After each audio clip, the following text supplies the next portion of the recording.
स्वागत है। सत्संग जी प्यार से कहना जी, सत्संग जी देखिए जाए इधर को बैठल वाली जाए जो समय के मालिक हमन के सामने बैठल बा। आज बड़ी कृपा बा, राहुल को दर्शन करके मन प्रकट हो जाला। हमारे शंकर जी बानी, महेंद्र महात्मा दुआरे, हरेंद्र महात्मा दुआरे, रामव्रत महात्मा अमन जी, बड़ी कृपा है सत्संग जी के आप लोग को दर्शन होला। सत्संग जी दर पर गाँव जरा सीखे खाते बारे गायक हमन के चंदौली जिला के चंचल जी बेचारे समय प्रोग्राम करके आया पहले अब उनका गुरु जी भेटा दिले, सोचले कि बड़ा कृपा भल का गुरु जी हमारे लोग गए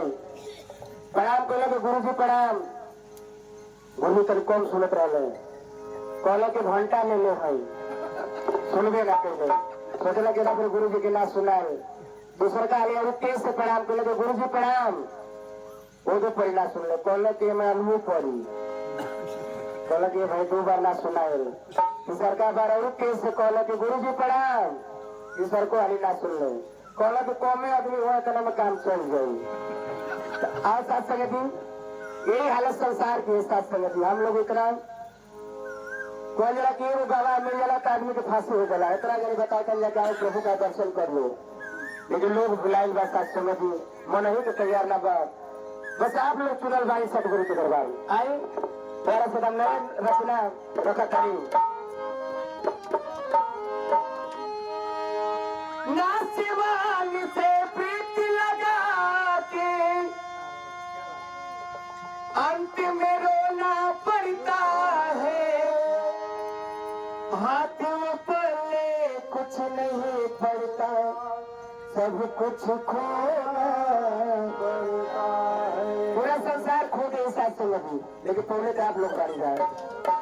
भुलाइल बारो तू कवना झमेल, भुलाइल बारो तू कवना झमेल में, कुछो हाथ न लागी इस जिंदगी के खेल में, कुछो हाथ न लागी इस जिंदगी के खेल, भुलाइल बारो तू कवना झमेल में, भुलाइल बारो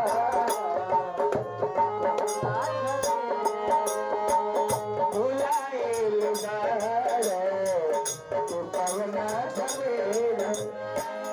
भुलाइल बारो तू कवना झमेल।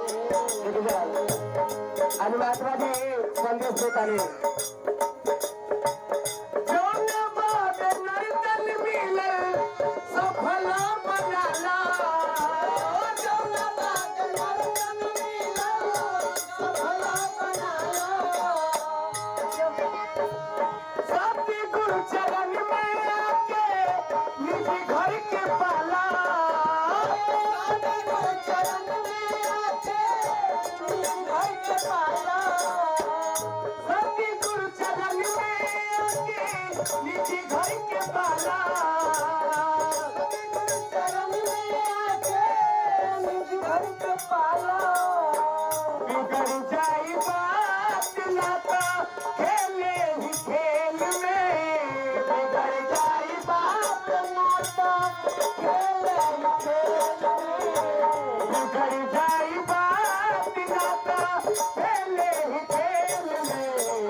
सदगुरु हमारे समझाता है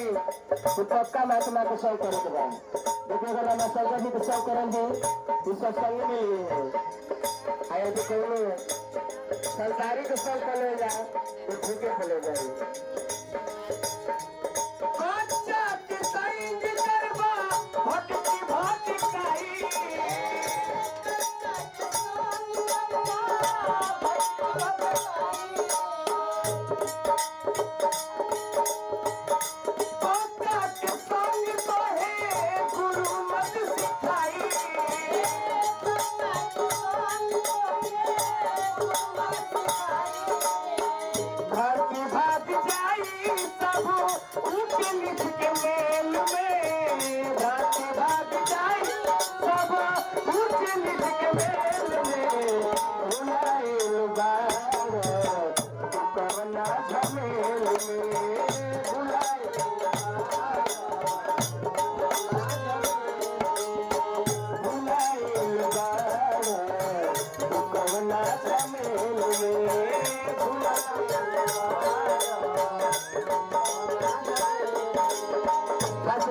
जिनकी लगन लागी है भगवान से उनके दिए भी चलते हैं तूफानी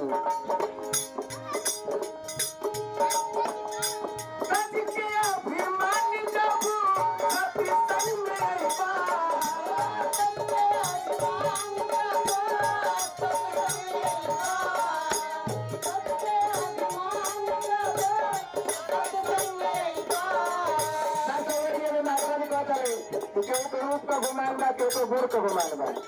अगर हमारे घर ही में घोड़ा भर के ले आवल जाए तो मैं का ले जाए कुछ रहबे ना करी जैसे खाली कैसे आवल जाए पेपर पे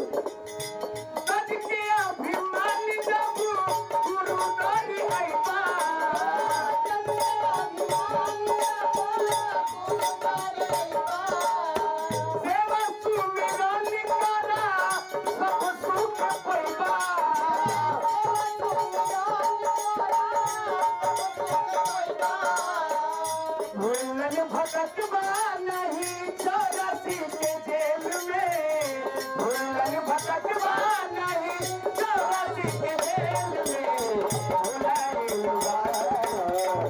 कवना झमेल में भुलाइलवा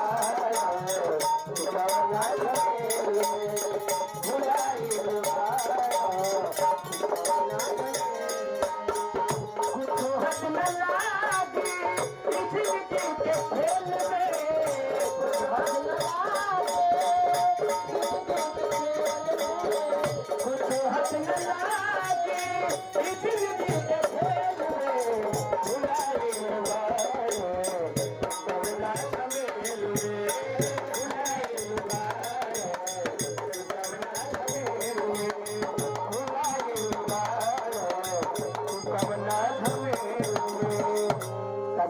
प्यार से कहना